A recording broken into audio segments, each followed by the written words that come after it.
علم و ذکر، علم و ذکر کی اتنی اہمیت ہے جتنی ریل چلنے کے لیے پٹڑی کی اہمیت ہے. پٹڑی نہیں ہوگی تو ریل کہاں چلے گی؟ چلے گی پٹڑی نہیں ہے، ریل کہاں چلے گی؟ تو علم و ذکر پر زندگی کی ریل صحیح چلے گی، لیکن اس کا نام بیچارے کا آتا ہی نہیں ہے.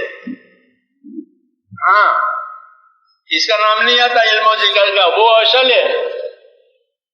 ہاں، وہ اصل ہے.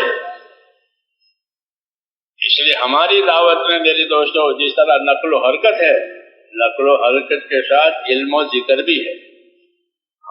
پہلا نمبر کلمہ ہے، دوسرا نمبر کیا ہے؟ عبادت. عبادت کہ کلمے والی زندگی میں عبادت بھی ہوگی، اور پھر اللہ سے اور بندوں سے تعلقات صحیح رکھنے کے لیے علم و ذکر ہوگا، تاکہ تعلق اللہ سے بھی صحیح رہے، ایمان عبادت والا، اور اللہ کے بندوں سے بھی صحیح رہے. اس لیے علم و ذکر دیا گیا ہے، لیکن آج علم و ذکر کا نام نہیں ہے. ہاں، نبی کریم صلی اللہ علیہ وسلم کی دعوت کا بڑا اثر یہ ہوا تھا کہ لوگوں کی جہالت ختم ہو گئی. کیا ختم ہو گئی؟ جہالت ختم ہو گئی، کیونکہ دعوت علم و ذکر والی تھی. دعوت صرف حرکت والی نہیں تھی کہ صرف خالی حرکت سے کیا ہوتا ہے؟ خالی چکی چلے، نہ آٹا ہے نہ دانا ہے، کوئی بھی پسند نہیں کرے گا کہ بھائی چکی تو چلنی چاہیے، حرکت ہونی چاہیے. لیکن حرکت کیا آٹے دانے کے ساتھ، کہ دانے ڈالو آٹا نکالو. ہماری حرکت کہ ہونی چاہیے اللہ کے راستے کی نقل و حرکت، دین کے کاموں کے لیے نقل و حرکت، نماز کے لیے جانا آنا، یہ سب حرکتیں ہیں. تو یہ سب حرکتیں ہونی چاہیے اور ہوگی، لیکن علم و ذکر کے ساتھ. ہاں، علم و ذکر کے ساتھ. نماز کے لیے حرکت کرنی ہے، اپنے گھر سے مسجد میں جانا ہے. کہاں جانا ہے؟ اپنے گھر سے مسجد میں، یہ حرکت ہے. یہ تو اس کا علم و ذکر ہونا چاہیے، اس کا علم و ذکر ہونا چاہیے کہ اپنے گھر سے مسجد میں کہیں جاؤ. دو راستے، ایک تو یہ کہ نماز پڑھنے کے لیے جائیں اور جا کے نماز پڑھ لیں، یہ تو روز کی بات ہے. اور ایک کہ نماز کا اہتمام کریں گے کہ گھر سے وضو کر کے جائے گا. کیوں؟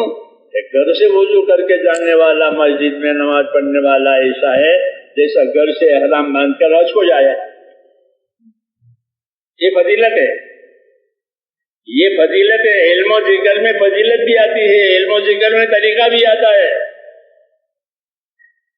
اس لیے بڑی ضرورت میرے دوستو ہماری دعوت کو سنوارنے کے لیے علم و ذکر کی ضرورت ہے. علم و ذکر ہماری دعوت میں آیا تو ہماری دعوت پر روشنی پڑے گی. ہاں، کس کی؟ کہ علم کی اور ذکر کی. یعنی علم آئے گا کہ یہ حکم ہے اور اس کا یہ طریقہ ہے اور اس کی یہ فضیلت ہے. جسے میں نے کہا کہ اپنے گھر سے نماز کے لیے چلو، تو کہیں روز چلو اذان ہو گئی نماز پڑھ لیں، اور ایک اذان ہونے والی ہے کہ وضو کر کے نماز پڑھ لیں. کہ وضو کر کے نماز پڑھنے گھر سے جانے والا اس کو کیا ملے گا؟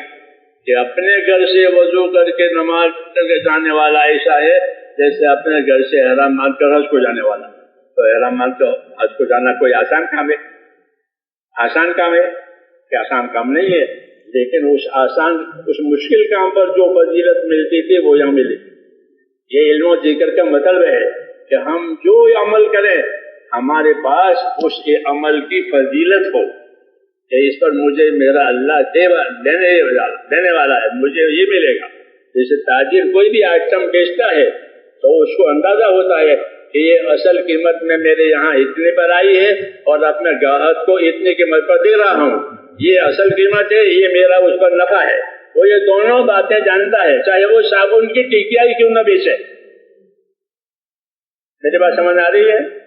صابن کی ٹکیا بیچے تو بیچے، میرے یہاں یہ اتنے میں آئی 1 درجن صابن اور آج میں اس کو اتنے پر بیچ رہا ہوں، تو یہ میری اصل قیمت ہے اور یہ میرا نفع ہے.